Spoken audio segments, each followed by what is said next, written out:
A thorn broke loose from the crucifix. It cut through the air and drove itself into her forehead. It stayed there for 15 years. If that already sounds impossible, just wait until you hear what she asked for to make it happen.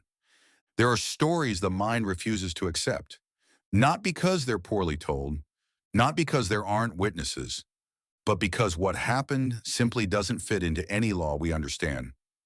Rita of Cascia lived in the 15th century in a small village called Roccaporena in central Italy. She was the daughter of elderly parents who had waited years for her. The wife of a violent man, the mother of two sons, a widow, and after all that, a nun. She lost her husband to murder. She lost her sons to one of the worst plagues in history. She was rejected 3 times by the convent she longed to enter. On the 4th attempt, she woke up inside it. And no one knew how she got there. She asked to share in Christ's suffering, and the crucifix answered.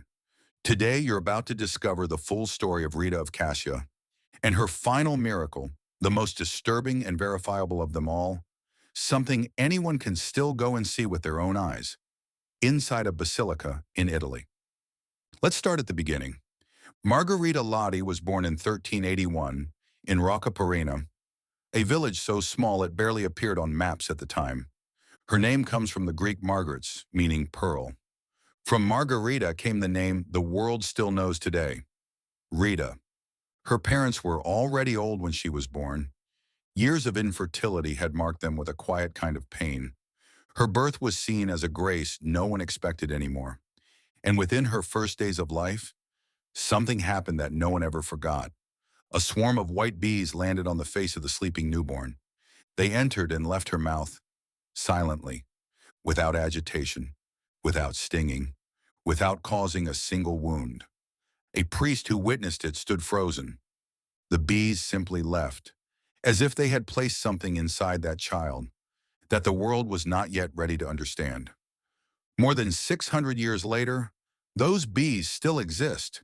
They live in the walls of the sanctuary dedicated to her. They appear every year during Holy Week and disappear shortly after.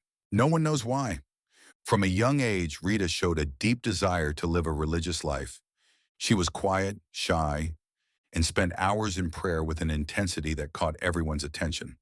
But her parents had other plans. They arranged a marriage.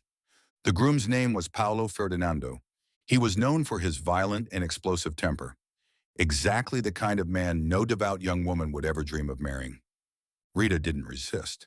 She accepted in obedience and went to live with him while still very young, in a house in Roccaporena that still exists today and can be visited. There was a place she would go alone to pray, a stone high on a hill, isolated, where she knelt, asking for strength to endure what seemed unbearable. To this day, that stone carries a deep mark, shaped like a human knee. The faithful believe it is the exact place where she prayed, where years of devotion left a physical imprint on the rock.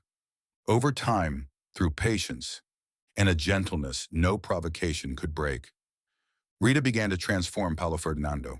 The violent man slowly became someone else, not overnight, but through the silent strength of a woman who chose to love, where it would have been far easier to hate. Paolo died reconciled with his faith. He was murdered by enemies tied to old family rivalries, part of a cycle of revenge, where one killing demanded another for generations. And it was then that Rita faced the most disturbing challenge of her life as a mother. Her sons, upon learning of their father's death, began to burn with a desire for revenge. It was the code of the time, almost impossible to resist. Rita saw what was growing inside them, and she did something no mother would ever dare to do. She asked God to take them before they could become murderers. She chose the pain of losing them over the pain of watching them destroy their own souls. Both sons were struck by the bubonic plague, the disease that devastated Europe in the 15th century. They died one after the other, in peace, without shedding anyone's blood. Rita was left completely alone. No husband, no children. Only one certainty remained: the convent. She knocked on the doors of the Augustinian monastery in Cascia. Rejected. Widows were not accepted. She returned a second time, rejected again. A third time, the same answer. What happened on the fourth attempt remains unexplained to this day. One morning, the nuns found Rita inside the cloister. The doors were locked. The walls were too high to climb. No one had opened anything. No one had seen her enter. Tradition says that night, Rita had a vision and was guided mysteriously into the convent. At dawn, she was there, inside. The nuns saw it as a sign that could not be ignored. At 36 years old, Rita was finally accepted, and she spent decades there, living a life that the other nuns described as both ordinary and extraordinary. But the most disturbing part of her story was still to come. One day, in a moment of deep meditation before a crucifix, Rita made a request no ordinary person would ever dare to make. She asked to share in Christ's suffering, not as a metaphor, not as symbolic devotion, as a real experience. And the crucifix answered. A thorn broke loose from the crown. It cut through the air and pierced her forehead. The wound opened, it bled, and it never closed for 15 years. During all that time, Rita lived with the wound on her forehead. She was isolated from the other nuns because of the smell it produced. Yet she remained at peace, a kind of peace no pain could break. When the time came for a pilgrimage to Rome, Rita asked to go. The nuns hesitated. The wound made it impossible. Rita prayed, and the wound closed, temporarily, for the entire journey. When she returned to the convent, it opened again, as if it had been waiting for her. Rita died on May 22nd, 1457, after years bedridden by illness. A cousin visited her near the end and asked if she wanted anything from the family garden in Roccaparina. Rita asked for a rose. It was January, the middle of winter. The garden was frozen. There were no flowers. Still, her cousin went and found a single red rose, blooming alone in the cold. Rita died shortly after, holding it in her hands. To this day, on May 22nd, churches around the world bless roses in her honor, a tradition born from that impossible garden, that winter, that flower that should not exist. The miracles didn't stop with her death. At the moment she died, the convent bells began ringing on their own.